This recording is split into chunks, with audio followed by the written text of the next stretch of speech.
আসসালামু আলাইকুম। সবাই কেমন আছেন?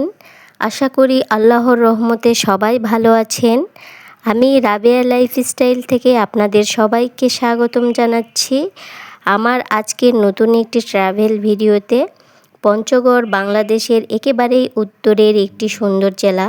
চারপাশের সবুজ প্রকৃতি, সারি সারি চা বাগান, সীমান্তের অপূর্ব দৃশ্য আর প্রকৃতির অপরূপ সৌন্দর্য সব কিছু মিলিয়ে পঞ্চগড় যেন অন্যরকম এক মায়াময় জায়গা।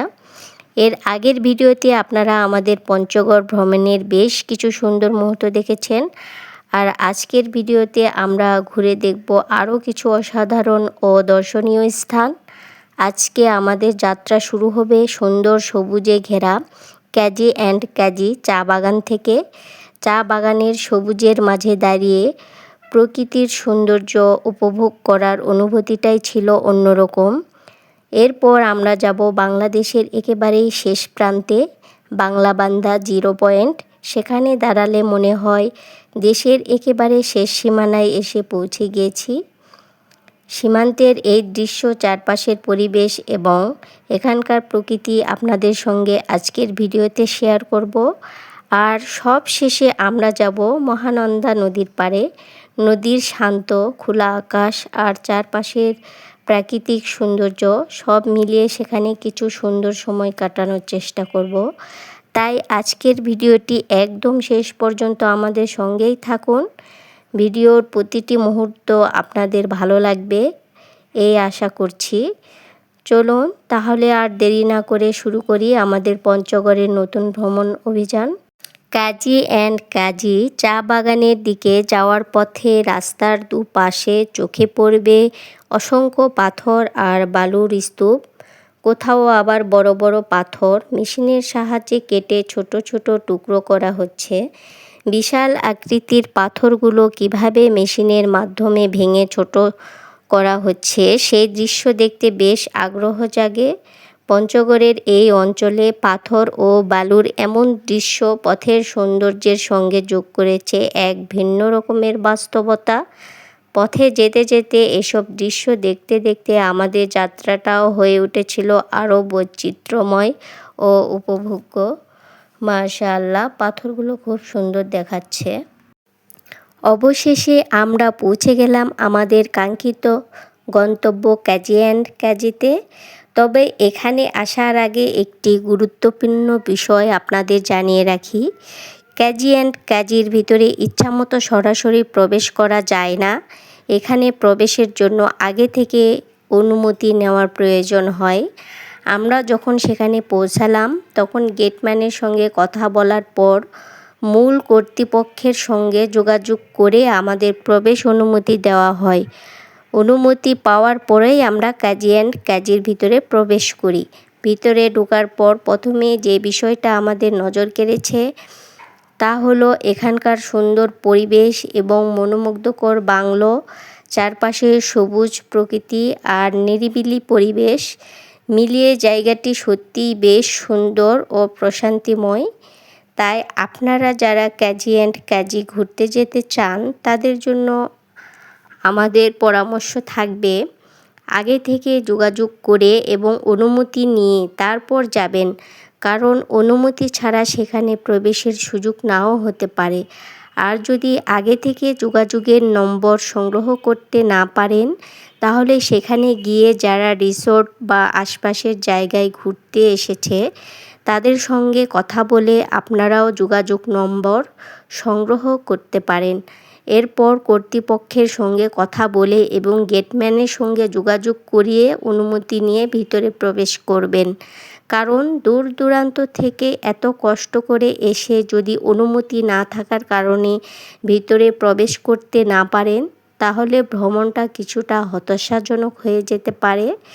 তাই আগে যোগাযোগ করুন, অনুমতি নিশ্চিত করুন, তারপর কাজী অ্যান্ড কাজীর উদ্দেশ্যে রওনা দিন। তাহলে আপনাদের ভ্রমণটা হবে আরও সুন্দর, স্বস্তিদায়ক এবং উপভোগ্য। কাজী অ্যান্ড কাজীর ভিতরে প্রবেশ করে কিছু দূর হাঁটার পরই আমাদের চোখে পড়ল দারুণ সুন্দর একটি গেট। পুরো গেটটি যেন সবুজ লতাপাতা আর গাছের ডালে ঘেরা। লতাগুলো এমনভাবে গেটটিকে জড়িয়ে রেখেছে যে দূর থেকে দেখলে মনে হচ্ছিল প্রকৃতি নিজেই যেন এই গেটটি সাজিয়ে দিয়েছে। আমরা যখন সেই সবুজ গেটের ভিতর দিয়ে হাঁটছিলাম তখন চারপাশের পরিবেশটা এতটাই সুন্দর লাগছিল যেন মনে হচ্ছিল আমরা যেন কোনো সুন্দর রাজপ্রাসাদের ভিতরে প্রবেশ করেছি। বাচ্চারাও এই সুন্দর পরিবেশ দেখে অনেক আনন্দ করছিল। চারপাশে সবুজ আর লতাপাতায় ঘেরা পথ ধরে হাঁটতে হাঁটতে তাদের আনন্দেরও যেন শেষ ছিল না। সত্যি বলতে প্রকৃতির এত সুন্দর একটি পরিবেশের মধ্য দিয়ে হাঁটার অনুভূতিটাই ছিল অন্যরকম। মনে হচ্ছিল শহরের ব্যস্ততা থেকে অনেক দূরে এসে আমরা যেন প্রকৃতির তৈরি কোনো সবুজের রাজ্যে প্রবেশ করেছি। গেটটির সৌন্দর্য আসলে ক্যামেরায় যতটা দেখা যায়, সামনে থেকে দেখলে তার চেয়েও অনেক বেশি সুন্দর লাগে। পুরা গেটটি সবুজ লতাপাতা আর গাছের ডালে এমনভাবে ঘেরা যে মনে হয় এটি কোনো কৃত্রিম সাজসজ্জা নয়, প্রকৃতি যেন নিজের হাতে গেটটিকে সাজিয়ে দিয়েছে। তবে আমাদের কাছে সবচেয়ে ইন্টারেস্টিং বিষয় ছিল বাংলোটিকে ঘিরে থাকা পুরো সিঁড়ির পথটি। এই সিঁড়ি ধরে হাঁটলে অনেকটা ঘুরে পুরো বাংলোটির চারপাশের সৌন্দর্য দেখা যায়। আবার সিঁড়ির বিভিন্ন অংশ থেকে নিচে নামার পথও রয়েছে, সেখান দিয়ে নেমে চারপাশের সবুজ প্রকৃতি উপভোগ করা যায়। যদিও বাংলোটির সিঁড়ির কিছু অংশ এখন ভেঙে গিয়েছে এবং পুরনো হয়ে গিয়েছে, তারপরও মাশাআল্লাহ পুরো জায়গাটার মধ্যে এখনও একটা আলাদা সৌন্দর্য রয়েছে। বাংলোটির সঙ্গে যে পুরো সিঁড়ির পথটি সাজানো রয়েছে সেটিও দেখতে সত্যি অসাধারণ সুন্দর। পুরনো বাংলো, চারপাশের সবুজ প্রকৃতি আর এই সুন্দর সিঁড়িগুলো মিলিয়ে পুরো জায়গাটার দৃশ্য যেন একেবারেই ছবির মতো আঁকা। আর বাংলোর ভেতর থেকে চারিদিকে তাকালেই চোখে পড়ে বিশাল সবুজ চা বাগান, সারি সারি চা গাছ আর নীরব শান্ত পরিবেশ, সব মিলিয়ে জায়গাটার সৌন্দর্য সত্যি মন ছুঁয়ে যাওয়ার মতো। কাজী অ্যান্ড কাজীর ভিতরে এসে এই স্থাপনাগুলো কাছ থেকে দেখার পর সত্যি আমরা মুগ্ধ হয়ে গিয়েছিলাম। এত পুরনো হওয়ার পরও জায়গাটার মধ্যে এমন এক ধরনের সৌন্দর্য রয়েছে যা চোখ দেখার পাশাপাশি মনকেও ছুঁয়ে যায়। বাড়িগুলো সময়ের সঙ্গে অনেকটাই পুরনো হয়ে গিয়েছে, কোথাও কোথাও পুরনো হয়ে যাওয়ার ছাপও স্পষ্ট, কিন্তু তারপরও স্থাপনাগুলোর সৌন্দর্য একটুও কমে যায়নি, বরং পুরনো সেই রূপের মধ্যেই যেন লুকিয়ে আছে এক অন্যরকম আকর্ষণ, ইতিহাস আর ঐতিহ্যের ছোঁয়া। মাশাআল্লাহ, সিঁড়িগুলো এতটাই সুন্দর, এটা নিজে চোখে না দেখলে অনুভব করা যাবে না, এতটাই সুন্দর। মাশাআল্লাহ মাশাআল্লাহ। ছবিতে বা ভিডিওতে জায়গাটি যতটা সুন্দর মনে হয়, বাস্তবে সামনে দাঁড়িয়ে দেখলে তার সৌন্দর্য যেন আরও কয়েক গুণ বেশি অনুভব করা যায়। চারপাশে সবুজ চা বাগান, পুরনো বাংলো, সিঁড়ি আর শান্ত নিরিবিলি পরিবেশ, সব কিছু মিলিয়ে পুরো জায়গাটাই যেন ছবির মতো সুন্দর। আমরা কিছুক্ষণ সেখানে দাঁড়িয়ে চারপাশের পরিবেশ উপভোগ করছিলাম। মনে হচ্ছিল সময় যেন এখানে একটু থেমে গিয়েছে। পুরনো স্থাপনার সৌন্দর্য আর প্রকৃতির সবুজের এমন অপূর্ব মিলন সত্যি খুব কম জায়গাতেই দেখা যায়। মাশাআল্লাহ, কাজী অ্যান্ড কাজীর এই জায়গাটি আমাদের কাছে সত্যি অসাধারণ লেগেছে। যারা পুরানো স্থাপনা, প্রকৃতি এবং নিরিবিলি সুন্দর পরিবেশ ভালোবাসেন তাদের কাছে এই জায়গাটি নিঃসন্দেহে খুব ভালো লাগবে।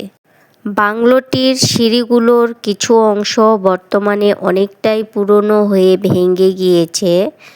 যেহেতু এই স্থাপনাটি অনেক বছর পুরনো ঐতিহ্য বহন করেছে, তাই সময়ের সঙ্গে সিঁড়িগুলো কিছু অংশ ক্ষতিগ্রস্ত হয়ে গিয়েছে।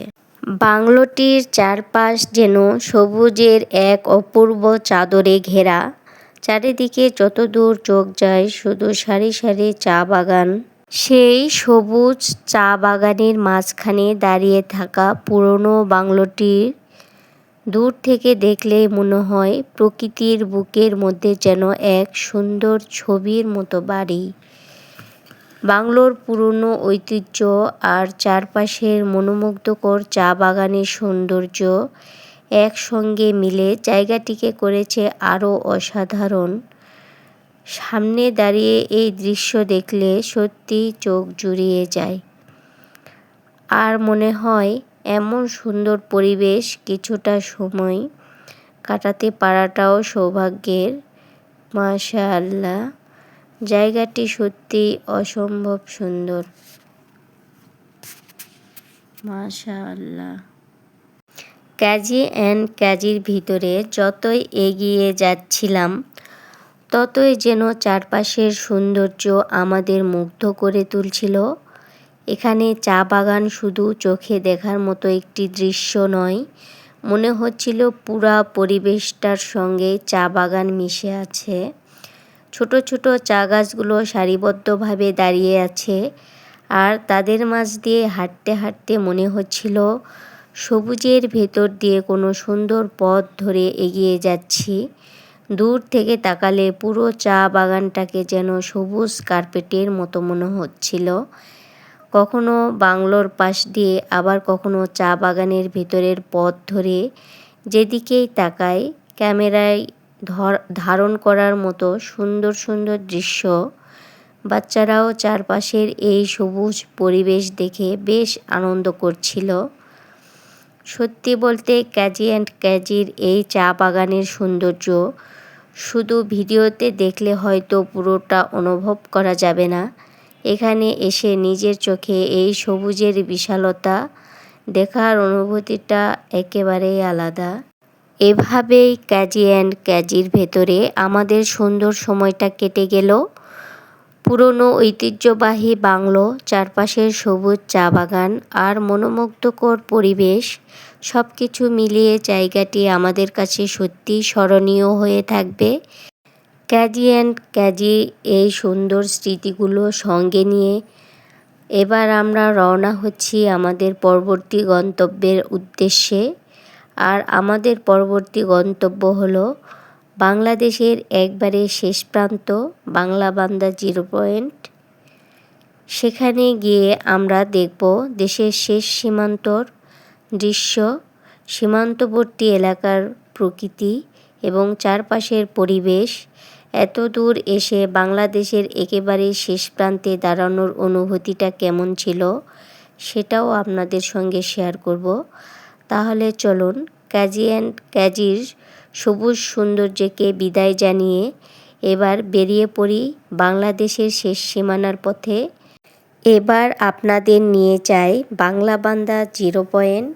অবশেষে আমরা পৌঁছে গেলাম বাংলাদেশের একেবারে শেষ প্রান্ত বাংলাবান্ধা 0 পয়েন্ট। এখানে এসে প্রথমেই একটি বিষয় আমাদের জানতে হলো, বাংলাদেশের গাড়ি নির্দিষ্ট একটি জায়গা পর্যন্ত যেতে পারে, এর পরের অংশে গাড়ি নিয়ে যাওয়ার অনুমতি নেই। তবে সেখান থেকে পায়ে হেঁটে 0 পয়েন্টের দিকে যাওয়ার সুযোগ রয়েছে। এখন আমরা ধীরে ধীরে এগিয়ে চলছি বাংলাদেশের একেবারে শেষ সীমানা সেই কাঙ্ক্ষিত 0 পয়েন্টের দিকে। যতই সামনে এগোচ্ছি ততই মনের ভিতর কেমন যেন এক অন্যরকম অনুভূতি কাজ করছে।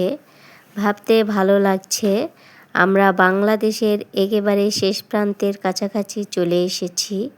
আগে বাংলাদেশের এই শেষ সীমানার কথা শুধু শুনেছি, আর আজ আল্লাহর রহমতে নিজের চোখে এসে দেখছি দেশের একেবারে শেষ প্রান্তে দাঁড়ানোর অনুভূতিটাই যেন অন্যরকম।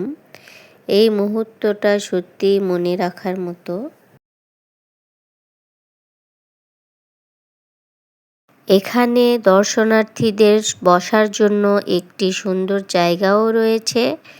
সেখানে বসে আপনারা কিছুক্ষণ বিশ্রাম নিতে পারেন এবং সীমান্তের এই বিশেষ পরিবেশটা উপভোগ করতে পারেন। কাছেই দোকানও রয়েছে, চাইলে সেখানে বসে 1 কাপ চা বা কফি খেতে চারপাশের দৃশ্য উপভোগ করতে পারেন। আর সবচেয়ে ভালো লাগার বিষয় হলো বাংলাদেশের একেবারে শেষ প্রান্তে দাঁড়িয়ে চোখের সামনে ভারতের সীমান্ত দেখতে পাওয়া। দেশের শেষ সীমানায় এসে দাঁড়ানোর অনুভূতিটাই যেন আলাদা। এখানে এসে দাঁড়ালে একেবারে চোখের সামনে দেখা যায় একপাশে বাংলাদেশের সীমান্তরক্ষী বাহিনীর সদস্যরা দায়িত্ব পালন করছেন, আর ঠিক ওপাশে ভারতের সীমান্তরক্ষী বাহিনীর সদস্যরাও নিজেদের দায়িত্ব পালন করছেন। এখানে এসে আরেকটি জিনিস লক্ষ্য করলাম যে পণ্যবাহী ট্রাকের দীর্ঘ সারিও চোখে পড়েছে। বিভিন্ন ধরনের মালামাল নিয়ে ট্রাকগুলো নিয়ম অনুযায়ী পরীক্ষা নিরীক্ষার পর এক দেশ থেকে অন্য দেশের দিকে যাতায়াত করছে। সীমান্তরক্ষী সদস্যরা প্রতিটি গাড়ির সতর্কতার সঙ্গে পরীক্ষা করছেন এবং প্রয়োজনীয় প্রক্রিয়া শেষে গাড়িগুলোকে পারাপার সুযোগ দেওয়া হচ্ছে। এত কাছ থেকে সীমান্তের এই কর্মব্যস্ততা দেখে আমাদের জন্য একেবারেই নতুন ও ভিন্ন একটি অভিজ্ঞতা। সব মিলিয়ে বাংলাদেশের একেবারে শেষ প্রান্তে দাঁড়িয়ে দুই দেশের সীমান্ত নিরাপত্তা ব্যবস্থা এবং পণ্যবাহী ট্রাকের চলাচল সব কিছু মিলিয়ে জিরো পয়েন্টের পরিবেশটা ছিল বেশ ব্যস্ত, কিন্তু দেখার মতো অপূর্ব সুন্দর। বাংলাদেশের শেষ সীমানা জিরো পয়েন্টের ভিডিওটি আপনাদের কেমন লাগলো? ভিডিওটি ভালো লাগলে অবশ্যই একটি লাইক, কমেন্ট, শেয়ার করবেন। আর শেয়ার করে অন্যদেরও বাংলাদেশের এই সুন্দর শেষ প্রান্তটি দেখার সুযোগ করে দিবেন। এবার আমরা রওনা হচ্ছি আমাদের পরবর্তী গন্তব্য তেঁতুলিয়া মহানন্দা নদীর পাড়ে। সেখানে গিয়ে আপনাদের দেখাবো মহানন্দা নদীর অপূর্ব সৌন্দর্য, নদীর পাড়ের মনোরম পরিবেশ আর প্রকৃতির আরও কিছু সুন্দর দৃশ্য। তাহলে চলুন এবার জিরো পয়েন্টকে বিদায় জানিয়ে রওনা হই মহানন্দা নদীর পাড়ের উদ্দেশ্যে। এবার আমরা চলে এসেছি তেঁতুলিয়ার মহানন্দা নদীর পাড়ে। এখানে রয়েছে সুন্দর তেঁতুলিয়া পিকনিক কর্নার ও ইকো পার্ক। এখান থেকে একদিকে দেখা যায় মহানন্দা নদীর অপূর্ব সৌন্দর্য, আর অন্যদিকে সীমান্তের উপরের মনোরম দৃশ্য। এবার চলুন আপনাদের নিয়ে ঘুরে দেখি এই সুন্দর জায়গাটি। আপনাদের সঙ্গে আজকে একটি গুরুত্বপূর্ণ কথা শেয়ার করতে চাই। আপনারা হয়তো আমাদের পঞ্চগড় ভ্রমণের ভিডিওগুলো 2 পার্টে দেখছেন, কিন্তু আমাদের এই ভ্রমণের দর্শনীয় স্থানগুলো আসলে আমরা খুব অল্প সময়ের মধ্যেই ঘুরে দেখেছি। একদিনের ভিতরেই সব স্থান ঘুরিয়ে দেখেছি। তবে আপনারা আমাদের মতো একদিনে সব জায়গা ঘুরে দেখার পরিকল্পনা করবেন না, কারণ পঞ্চগড়ের প্রতিটি দর্শনীয় স্থানই এত সুন্দর যে প্রতিটি জায়গার সৌন্দর্য উপভোগ করার জন্য পর্যাপ্ত সময় দেওয়া দরকার। আমাদের হাতে সময় ছিল খুবই কম। বাচ্চাদের পরীক্ষার পর মাত্র 2 দিনের ছুটি পেয়েছিলাম, তাই সেই ছুটির মধ্যে আমরা নওগাঁ থেকে পঞ্চগড়ে ঘুরতে গিয়েছিলাম। একদিন পুরো গাড়ি নিয়ে বিভিন্ন দর্শনীয় স্থান, রিসোর্ট ঘুরে দেখেছি। সময়ের স্বল্পতার কারণে সব জায়গা দেখা সম্ভব হয়নি। যতগুলো পেরেছি সেগুলো দেখেছি, এরপর আবার নওগাঁ ফিরে এসেছি। তাই আপনাদের জন্য আমার পরামর্শ থাকবে, পঞ্চগড় ঘুরতে গেলে অবশ্যই হাতে পর্যাপ্ত সময় নিয়ে যাবেন। সম্ভব হলে দিনে 2টি করে দর্শনীয় স্থান ঘুরে দেখুন, তাহলে প্রতিটি জায়গা কিছুটা সময় কাটাতে পারবেন। প্রকৃতির সৌন্দর্য মন দিয়ে উপভোগ করতে পারবেন, বাচ্চারাও আনন্দ করতে পারবে এবং আপনাদেরও সুন্দর সুন্দর স্মৃতি ও ভিডিও করার সুযোগ থাকবে। একদিনে অনেকগুলো জায়গা ঘুরে হয়তো জায়গাগুলো দেখা হয়ে যাবে, কিন্তু সেভাবে উপভোগ করা হয়ে উঠবে না। আর পঞ্চগড় তো এমন একটি জায়গা যেখানে একবার গেলে মনে হবে আরও একটু সময় যদি হাতে থাকতো। তাই আপনারা সময় নিয়ে যাবেন, ধীরে ধীরে ঘুরবেন, প্রতিটি জায়গার সৌন্দর্য উপভোগ করবেন। এত দূরে যখন যাবেন তখন তাড়াহুড়া না করে সুন্দরভাবে সময় কাটিয়ে আসবেন। আমরা যখন মহানন্দা নদীর পাড়ে পৌঁছালাম তখন দিনের আলো প্রায় শেষ হয়ে এসেছে। বিকেলের একেবারে শেষ মুহূর্তে সেখানে পৌঁছানোর কারণে ইকো পার্ক সহ আশপাশের কিছু জায়গার ভালোভাবে ঘুরে ভিডিও করার সুযোগ আমাদের আর হয়ে ওঠেনি, তাই এগুলো আপনাদের দেখাতে পারলাম না। তবে এই যে সামনে দেখতে পাচ্ছেন, এটাই আমাদের কাঙ্ক্ষিত মহানন্দা নদী। নদীটি ভারতের দিক থেকে এসে এই সীমান্তবর্তী এলাকায় প্রবাহিত হয়েছে, আর নদীর এপাশের পাড়টি বাংলাদেশের তেঁতুলিয়া অংশে। নদীর ওপারের দৃশ্যটিও এখান থেকে খুব সুন্দরভাবে দেখা যায়। মহানন্দা নদীর উৎস ভারতের দার্জিলিং অঞ্চলে, পরে এটি ভারত ও বাংলাদেশের বিভিন্ন অংশ দিয়ে প্রবাহিত হয়েছে। তেঁতুলিয়ার কাছে মহানন্দা নদীর যে অংশটি আপনি দেখছেন সেটি বাংলাদেশের সীমান্তবর্তী অংশ। এই যে সামনে মহানন্দা নদী, নদীটির উৎপত্তি ভারতে হলেও এর একটি অংশ বাংলাদেশের তেঁতুলিয়া সীমান্ত দিয়ে প্রবাহিত হয়েছে, আর আমরা দাঁড়িয়ে আছি বাংলাদেশের পাড়ে। আর তেঁতুলিয়া এসে আমাদের কাছে সবচেয়ে বিস্ময়কর যে বিষয়টি মনে হয়েছে সেটি হলো এখানকার পাথর। আল্লাহর কি অপূর্ব কুদরত!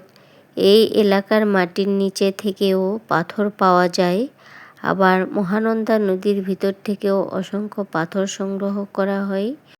মহানন্দা নদীর পাড়ের নিচের অংশে বাঁধের আশপাশে তাকালেই দেখা যায় সবুজের এক অপূর্ব সমারোহ। এখানে সুন্দরভাবে চা চাষ করা হয়েছে, আর তার আশপাশে রয়েছে বিভিন্ন ধরনের গাছপালা। নদীর শান্ত পরিবেশ, সবুজ চা বাগান আর চারপাশের গাছপালা সব কিছু মিলিয়ে জায়গাটাকে যেন আরও সুন্দর করে তুলেছে। নদীর পাড়ে দাঁড়িয়ে এই সবুজ প্রকৃতির দৃশ্য দেখতে সত্যিই বেশ ভালো লাগছিল। মনে হচ্ছিল প্রকৃতি যেন খুব যত্ন করে এই জায়গাটাকে সাজিয়ে রেখেছে।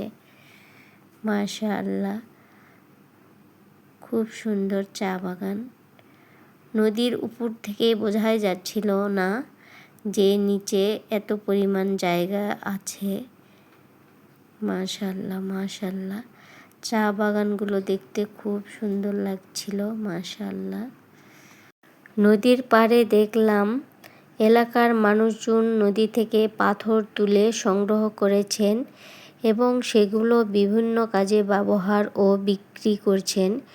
সবচেয়ে অবাক করার বিষয় হলো এখানে বিভিন্ন রং ও আকৃতির এত সুন্দর সুন্দর পাথর পাওয়া যায়, যা নিজের চোখে না দেখলে হয়তো বিশ্বাসই করা কঠিন।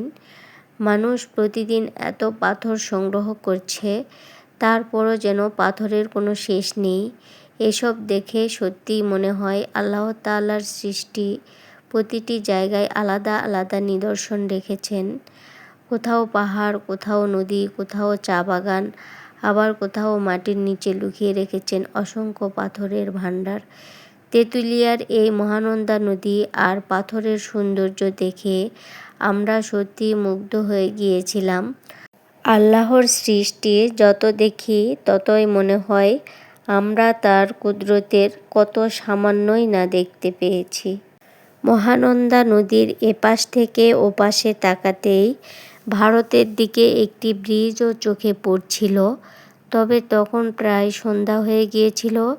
চারপাশে অন্ধকার নেমে আসায় ক্যামেরায় দৃশ্যটা সেভাবে স্পষ্টভাবে ধারণ করা সম্ভব হয়নি। দিনের বেলা এখানে এলে এই ব্রিজটি আরও পরিষ্কারভাবে দেখা যেত এবং আপনাদেরও খুব সুন্দর করে দেখাতে পারতাম। তারপরও সন্ধ্যা আবছা আলোয় দূর থেকে ব্রিজটি দেখতে বেশ ভালো লাগছিল। আমরা যদি একটু সকাল সকাল এখানে আসতে পারতাম তাহলে ইনশাআল্লাহ এখান থেকে ভারতের বিখ্যাত কাঞ্চনজঙ্ঘা পাহাড়ের অপূর্ব দৃশ্য দেখতে পেতাম। কিন্তু আমরা এখানে পৌঁছেছি সন্ধ্যার দিকে, তাই সেই সুন্দর দৃশ্যটিও এবার মিস হয়ে গেল। তবে আপনারা যারা তেঁতুলিয়া ঘুরতে আসবেন তারা অবশ্যই চেষ্টা করবেন সকালের দিকে সময় নিয়ে আসতে। তাহলে তেঁতুলিয়ার প্রাকৃতিক সৌন্দর্যের পাশাপাশি আবহাওয়া অনুকূল থাকলে কাঞ্চনজঙ্ঘার মনোমুগ্ধকর দৃশ্য উপভোগ করার সুযোগ পেতে পারেন। তাই তাড়াহুড়া না করে সময় নিয়ে আসবেন, প্রতিটি জায়গা সুন্দরভাবে দেখবেন এবং মন ভরে উপভোগ করবেন। আজকের ভিডিও তাহলে এখানেই শেষ করছি। রাত হয়ে যাওয়ার কারণে তেঁতুলিয়ার বিখ্যাত তেঁতুল গাছটি আপনাদের ভালোভাবে দেখাতে পারলাম না। তবে আলহামদুলিল্লাহ সেই তেঁতুল গাছের নিচে বসে চা খেয়েছি, নাস্তা করেছি এবং সুন্দর কিছু সময় কাটিয়েছি। আমরা নিজের চোখে জায়গাগুলো যতটা সুন্দরভাবে দেখেছি, সময়ের স্বল্পতা ও অন্ধকার হয়ে যাওয়ার কারণে তার সবটুকু ক্যামেরায় ধারণ করে আপনাদের দেখাতে পারিনি। তবে ইনশাআল্লাহ ভবিষ্যতে আবার সুযোগ হলে আরও সুন্দরভাবে আপনাদের সামনে তুলে ধরব। আমাদের এই পঞ্চগড় ভ্রমণটি ছিল মাত্র 3 দিনের। আমরা মঙ্গলবার নওগাঁ থেকে পঞ্চগড়ের উদ্দেশ্যে রওনা দিয়েছিলাম। বুধবার সারাদিন গাড়ি নিয়ে পঞ্চগড়ের বিভিন্ন দর্শনীয় স্থান ও রিসোর্ট ঘুরে দেখেছি। আর বৃহস্পতিবার আমরা নওগাঁর উদ্দেশ্যে ফিরে এসেছি। সময় যেহেতু আমাদের হাতে খুবই কম ছিল, তাই একদিনের মধ্যে যতটা সম্ভব পঞ্চগড়ের বিভিন্ন জায়গা ঘুরে দেখার চেষ্টা করেছি। তবে সত্যি বলতে একদিনে পঞ্চগড়কে ভালোভাবে উপভোগ করা সম্ভব নয়।